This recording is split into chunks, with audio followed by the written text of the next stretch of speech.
Alright, I'm going in the borders.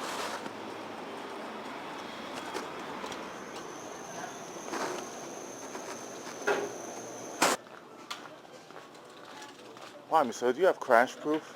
I'm looking for a book called Crash Proof. Cash proof?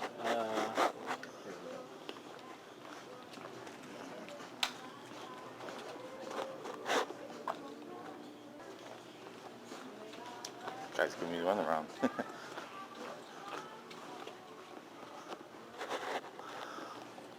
Oh, okay, thank you. Alright, there it is. The book, Crash Proof, by Peter Schiff. What is reward? No, sorry, I don't have any. 29, 63. Let's see, 1, 2, 3, 4, 5, 6, 7, 8, 9, 10, 1.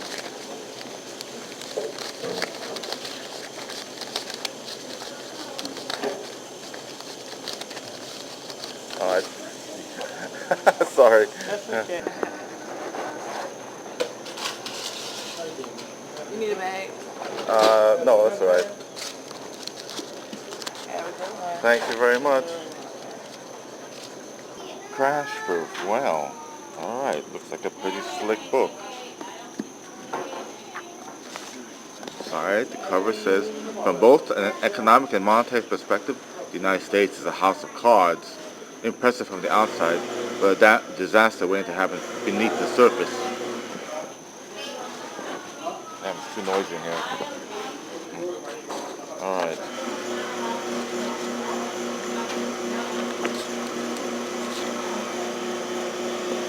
Peter Schiff is a Wall Street prognosticator best known for its accurate predictions and performance of the stock market, commodities, gold, and the dollar. Looks like I have a lot of reading to do. Alright. Hey folks, well here it is, Crash Proof. It's in my hands. At first glance, the cover sort of confused me. There is a piggy bank being protected from a lightning bolt with an umbrella. I'm not sure what it means. I was wondering how much protection an umbrella would be against a lightning bolt, or if it would actually attract it. I was also a little alarmed by the title, How to Profit from the Coming Economic Collapse. But other than that, it's a very compelling graphic. I'm on page 38. I'm a slow reader. It looks pretty good so far. I like the stories about the Chinese farmer and the 6 castaways. Peter Schiff is very clever in his stories. I found those comparisons a little simplistic though. For instance, the Chinese farmer operates differently under his government system.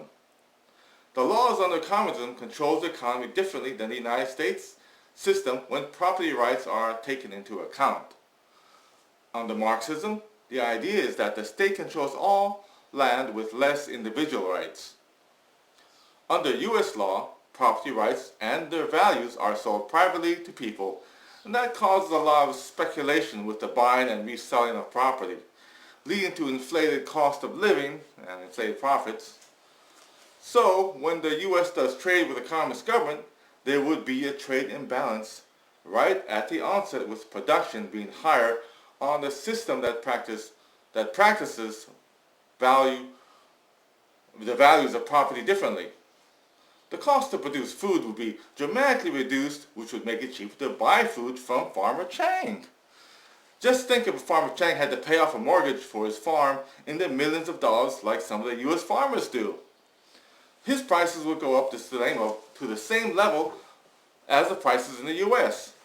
If that were the case, why would we import food at all if it's the same price here? So I'm not too quick to judge Farmer Jones. After all, the system is set up differently. The U.S. would eventually have to develop the same sort of system that runs Farmer Chang's farms, with the productive ability of the land being put first. So the U.S. would have to develop a system similar to the Chinese if they want to export food and products to Farmer Chang's country, which is sort of what is happening, but with the resistance of the United States. In any case, Farmer Chang and the toy makers are too far ahead in production, and there is nothing that Farmer Jones can export to him that he doesn't already have. Everything is already being made by the factories in his country. It would be like trying to sell refrigerators to Eskimos who already have a refrigerator factory in their country, who already produce them cheaper and better, along with the food they produce. You also go into the military production I was talking about on page 19 a bit. You mentioned that resources were allocated for military production, but that is also true for the production of civilian goods as well. The military soldier is a consumer of goods just like the civilian is. I'm sort of wondering how you separate the two. You also mentioned the importance of oil in the economy, but don't make the connection to the military government as the ones who provide the infrastructure for that economic model. For example, the roads for the cars. Who builds the roads? Well, the government. The government provides the infrastructure so that businesses can operate and continue to consume. Anyway, so far it's been very compelling. It's been a very compelling book, and I'll continue reading it and let you know what else I thought. Thank you.